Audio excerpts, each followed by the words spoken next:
Welcome to this special episode number 35 of our cycling adventure along the Carretera Austral. Today, we take a break from pedaling to dive deep into two natural wonders that will leave you speechless: the marble caves and the magnificent Exploradores Glacier. We're in Puerto Rio Tranquilo, a small village on the shores of Lake General Carrera, the second largest lake in South America, shared by Chile and Argentina.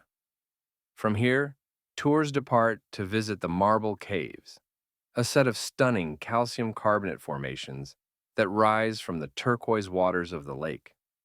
These caves have been sculpted over thousands of years by the action of water and wind, which slowly eroded the rock to create pillars, tunnels, and domes with surreal shapes. The caves are about a 20-minute boat ride from the dock in Puerto Rio Tranquilo. Most tours leave early in the morning when the lake is calmer and the sun lights up the caves beautifully. If weather allows, you can even do the trip in a kayak, gliding between the marble walls and feeling the vastness of the lake all around you. You know what's mind-blowing? The marble caves of Patagonia took over 6,000 years to form, sculpted by nothing more than water and patience.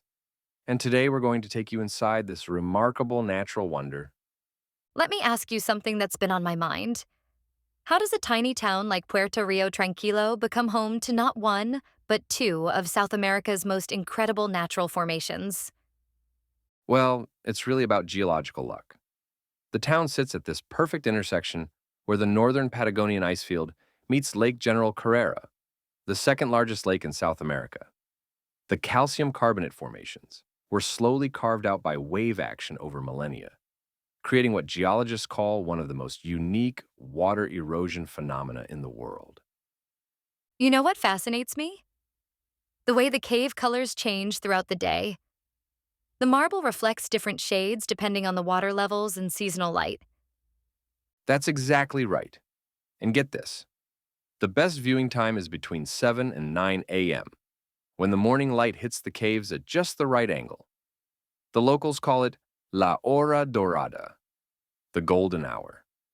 The water is typically calmer then too, which means better reflections and safer boat conditions. Hmm. Speaking of safety, I've heard the weather can be pretty unpredictable out there on the lake.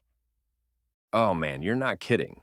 Even in summer, temperatures can drop below 50 degrees Fahrenheit, 10 degrees Celsius, when you factor in the wind chill.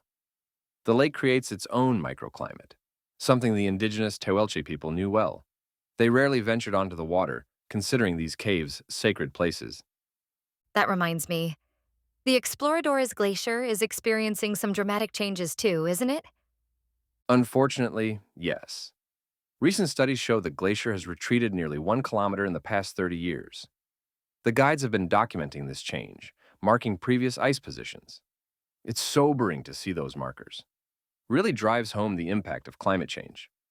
Let me share something interesting about the glacier itself. It's actually moving at a rate of about 50 meters per year. You can sometimes hear it creaking and shifting beneath your feet. And what's wild is that this glacier is just one of 48 major ice fields in the northern Patagonian ice field. The whole system covers about 4,200 square kilometers. That's larger than Rhode Island. The Exploradors is special, though, because it's one of the few where you can actually walk on the ice. The technical aspects of these glacier tours are pretty impressive too, aren't they?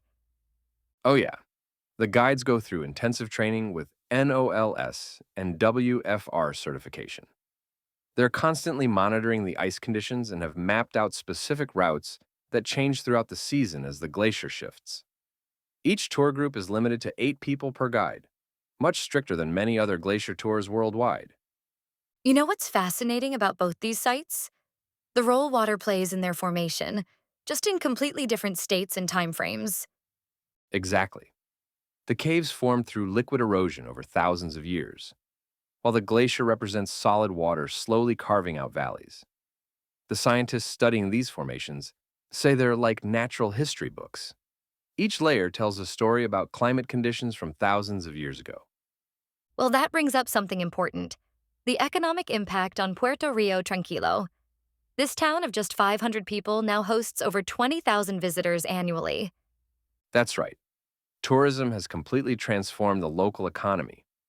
Back in 2000, there were just two small hostels. Now there are over 30 accommodations, 12 tour operators, and the town has developed strict environmental guidelines to protect these natural wonders. Though I understand they're still working on infrastructure to handle the growth. They're trying to balance tourism development with preservation. The marble caves are particularly vulnerable to pollution and increased boat traffic. Let me point out something else that makes these sites special. They're both constantly changing. The caves continue to be shaped by water, while the glacier's retreat is creating new landscapes. You know what's interesting? Scientists recently discovered that the marble in these caves is some of the purest calcium carbonate formations in the world. We're talking 95% purity. That's why they have that distinctive blue-white coloring that seems to glow from within. What clothes should everyone bring? Warm clothes, even in summer. The wind on the lake can be strong and cold, so don't forget a windbreaker, hat, gloves, and a good camera or a fully charged phone. You'll want to capture every second. But the adventure doesn't end there. You can also head toward the Exploradores Glacier, located inside Laguna San Rafael National Park, about 52 kilometers west of Puerto Rio Tranquilo. How to get there?